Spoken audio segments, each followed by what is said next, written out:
Okay, so today we're going to be talking about mastering mastery paths as part of data literacy. Mm, Our plan for today is to, after some introductions, go over data literacy in Canvas, what features, what options Canvas has for helping us discover data about our students and their performance. We're going to talk about what are mastery paths, how they fit into a data literacy framework, and then we're going to look specifically at how to create and use mastery paths in Canvas, when, how you might want to adjust those mastery paths, and then there'll be time at the end for questions and answers.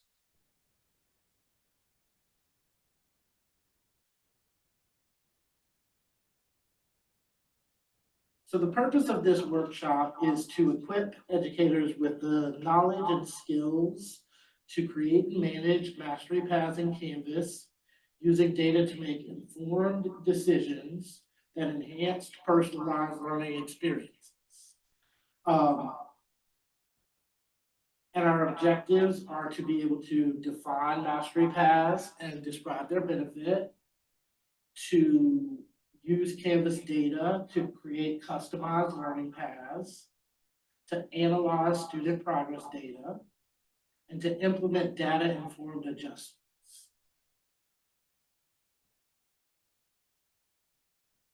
So looking at data literacy in Canvas,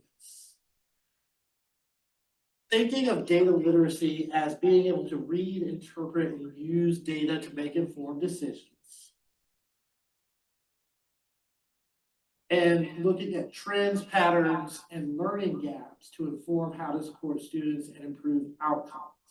So Mastery Paths is going to give us a way to, after the initial setup, which we'll talk about later, pretty much instantly act upon our data with a carefully designed assessment.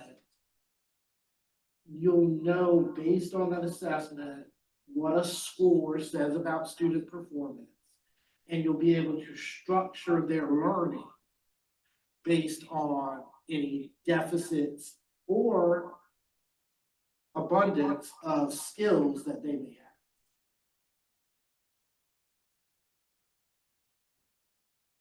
So Canvas gives us a lot of data. Some of it is very obvious and on the surface. Some of it's a little bit buried, but some of the things that Canvas can provide us with are, of course, student performance data. That's perhaps the easiest to access and see. That's going to be your grades, how long they've spent on a module, things like that. Engagement and participation, completion, general course trends, and you can use those other categories of data to make comparisons between groups. So for student performance data, quizzes, assignment scores, your rubric breakdowns, looking at the error patterns of students. And when you're looking at student performance data, kind of some questions to ask yourself.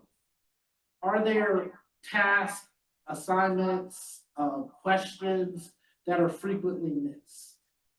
And if the same questions or tasks are frequently missed, what does that say about student understanding or, and the clarity of the assignment itself? Another question you might ask yourself is, do students scoring below a certain threshold show similar error patterns? So are all the students who are getting D's on this test, are they getting D's for the same reason?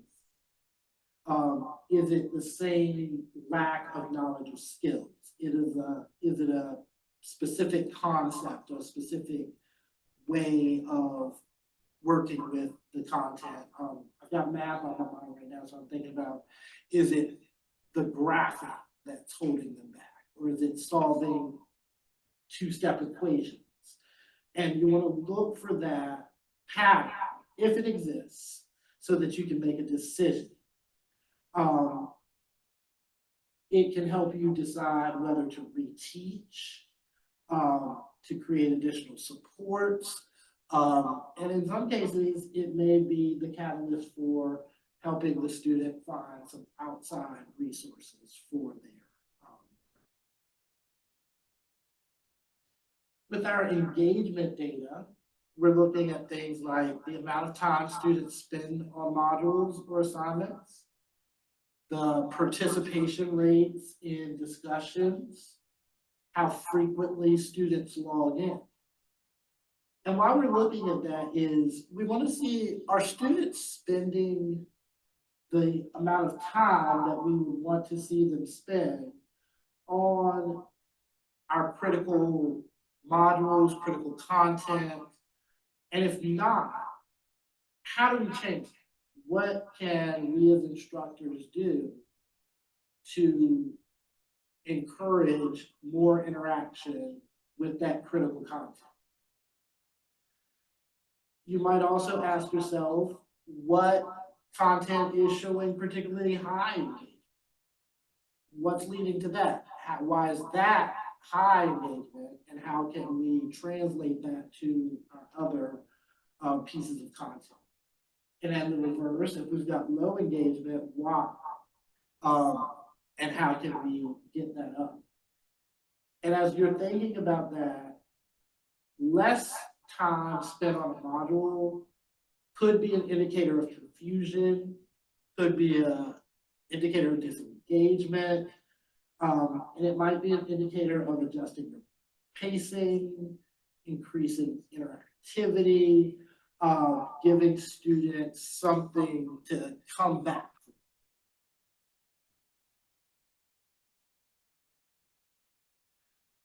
When we look at our completion and progress data, we're looking at the module completion rates, the assignment submission rates, and our students meeting deadlines. And here, is there a noticeable change over the course of your course? Do students usually start out really strong and then kind of fall off? Does it happen en masse at a particular point? And then really thinking about why. We've got the data that shows X. So what is the cause there, or the correlation? Are students finishing assignments on time? Is there a pattern to that delayed submission? The pattern may be, it was a holiday weekend and I never get the assignments in on time after that. That might not necessarily be related to instruction. That's a time management issue that we can keep trying to teach. But the issue may be a lack of clarity, a lack of really understanding what they're supposed to do. It may be an assignment that's focused on aspects outside of the learning objective. It just calls upon us to revisit our assignments and our assessments, look at the data they're giving us, and making sure that that data is the data we need, and that we're using it to improve student learning experience. So just, if you see a pattern of non-completion, that could mean that students need more scaffolding, or the expectations aren't clear, and it leads to frustration and lack of completion.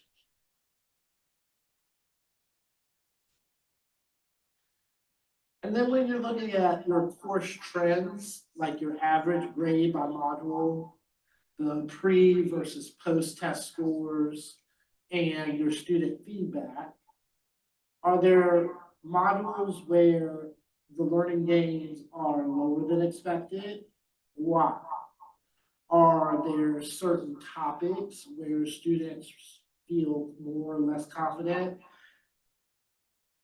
What does that mean? Why do they feel that way about certain topics? What is different about those topics versus the topics where they feel less confident? And it allows us to compare across groups. Now, between accreditation bodies, regulations, there are all kinds of groupings of students that we can look at. So here we looked at students by major, by course section, by their entry skill level, what skills they're bringing in. So if you're looking at a English 111 course, for example, the placement testing data, you would look at students who scored in a certain range on the placement test, chunk those students and see how those groups compared on each assessment, each module. Are we bringing those students that started with low skills, are we bringing them up? Just how are they doing in comparison to their peers?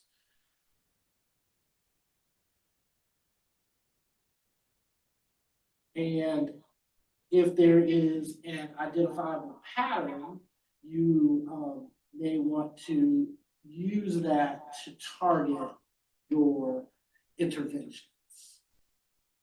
So in terms of interventions, one of your interventions may be mastery paths. Mastery paths is a feature of Canvas that allows you to take any graded assignment. It could be a graded discussion, it could be a graded quiz, it could be a regular assignment. When you use non-auto-graded quizzes or non-auto-graded assignments in general, remember that students will not be able to progress until you have graded it, because mastery paths are based on score. They have to have a score to be able to move. So in a mastery path, you're going to create differentiated learning content that is released to students based on their assignment scores. So we get that targeted delivery. If, and I put the star next to data-driven differentiation, if your assessment is designed in such a way that a score tells you something about student understanding, mastery of the content, knowledge, and skills. If your assessment does not tell you that, your mastery path is not going to be as targeted as it could be. Mastery paths also allow for flexible pacing. And again, the data-driven differentiation if you have a well-designed assessment. Now, some of the challenges with the mastery paths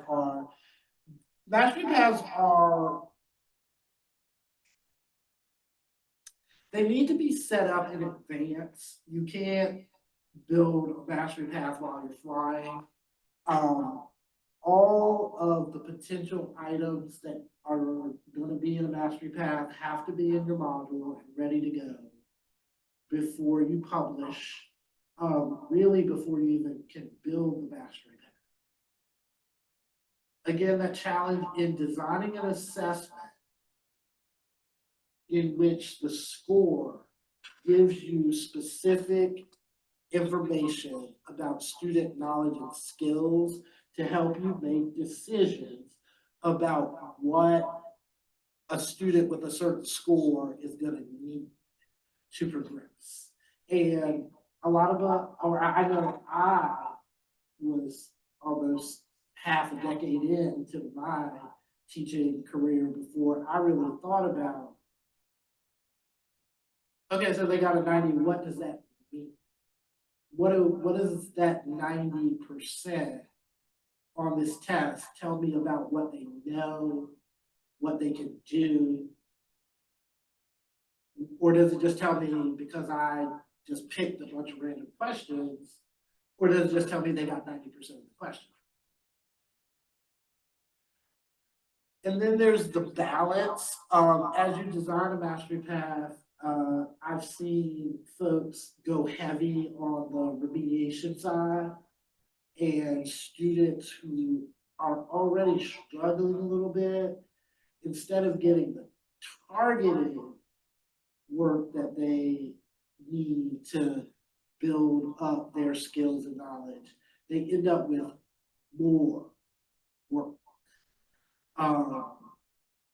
And that kind of defeats the purpose. And your students who score high or have like extra knowledge and skills, you can capitalize on that and let them extend their learning through enrichment. It doesn't mean that they have to do, nothing else within their path. So let's talk about how a mastery path works.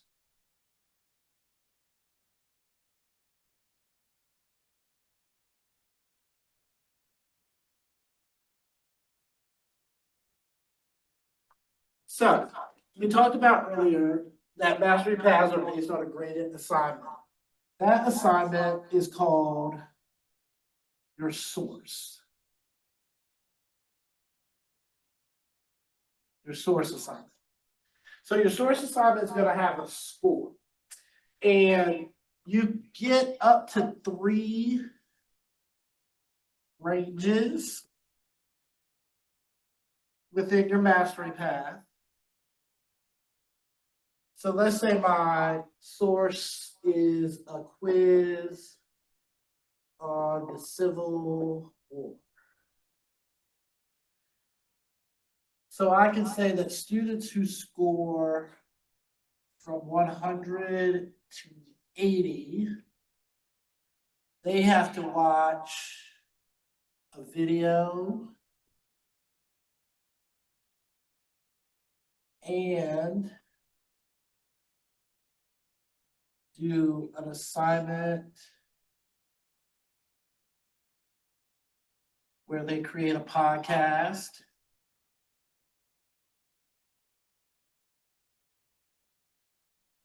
Or they can do an assignment that is an infographic.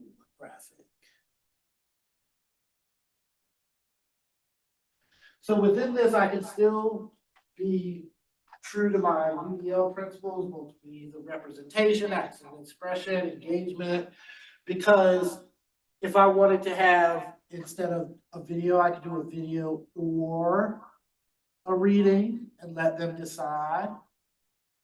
Or I could do a video or a podcast, or I can have them do everything. So here with my students that scored, say, 79 to 60, I might want them to have a small group discussion that I facilitate, and I might want them to do this reading. I can reuse items.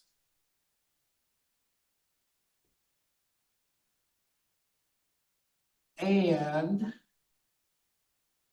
I might want them to do some kind of flashcard activity.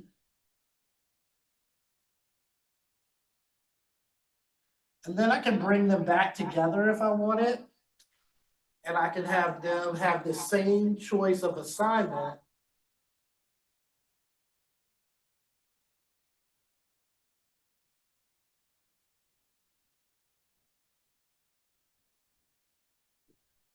as their peers. So you can bring everybody back together at a certain point.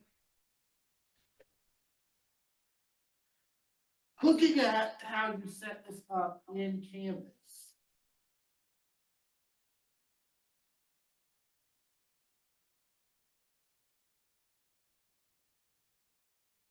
You want to again make sure that all your potential assignments are in your module and ready to go before you start setting up your mastery paths. Now for pages, things like that, you do have to, when you create them, or after you create them, if you have copied them from another course, come in and edit. And instead of assigning it to everyone, you need to assign it to mastery paths. Because if it's assigned to everyone, everyone will be able to see it. And the purpose of mastery paths is that students only see the items that have been released to them based on their performance. They don't know those other assignments exist unless they talk to each other. They don't see them. They don't see how many other students get. They only see their personal path. So once you have all your assignments in your module and assigned to mastery paths, whichever assignment is going to be your source assignment, you'll go to your mastery paths tab. And here are those sections I was talking about. They preset some numbers. You can, of course, change these. They'll change based on what you put in Canvas. So if you were doing points and this assignment was worth 25 points, that top number would be 25 instead of 100. And you can adjust these throughputs, like if I want 80, I'll just put 80 there. And then so 79 to 40 would be that one. But if I wanted to bump this up to 60, and that would just mean 59 through 100 would go here. So based on that score, you can add what we call your conditional assignments.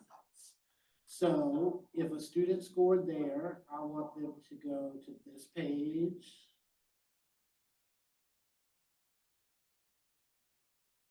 I can move it around if I want to.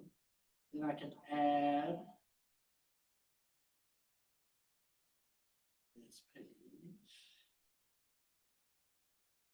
You see I've got my and connector there. I can click on it and change it to or.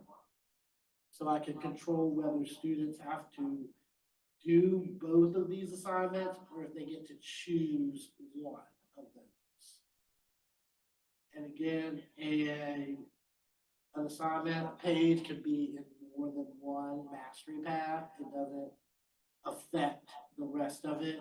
So if all students need to do a certain thing, you can put it in everybody's path. And then you can enrich or scaffold and remediate as you need to. But the key is having all of those decisions made before you start to do this part. Otherwise, you're going to find yourself having to stop and go back, and you definitely don't want to do that, while you're in the middle of instruction. And once that is all set and saved and you're published, students will not see, you can see here in your module, this indicates this is my source assignment. This tells me which students are going to be assigned that piece of content, or if it's multiple groups. You can use indentation to kind of differentiate that for you.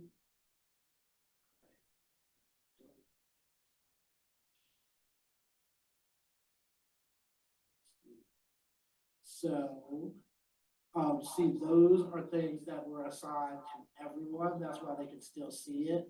See that none of our mastery path content is available. That's where this locked until module one assessment is completed or graded. That's where their mastery path assignment is. So you could have a model where everybody starts together. You do kind of a mid module quiz and you branch them off from there. And once they complete the assessment, they'll be able to see the items in their mastery path based on their score.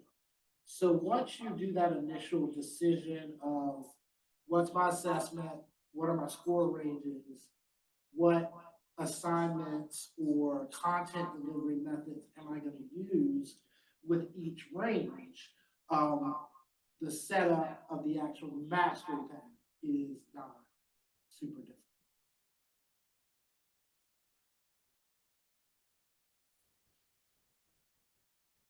So that is mastery paths and how we can use mastery paths to demonstrate data literacy within Canvas. If you're interested in mastery paths and want some help thinking through them, designing those assignments, looking at your assessments, you can request a one-on-one. One of the instructional designers at CEDL will be happy to work with you on that. And I hope that you will choose to use mastery paths. I think it's an underutilized feature of Canvas that can really help us target and better serve our students.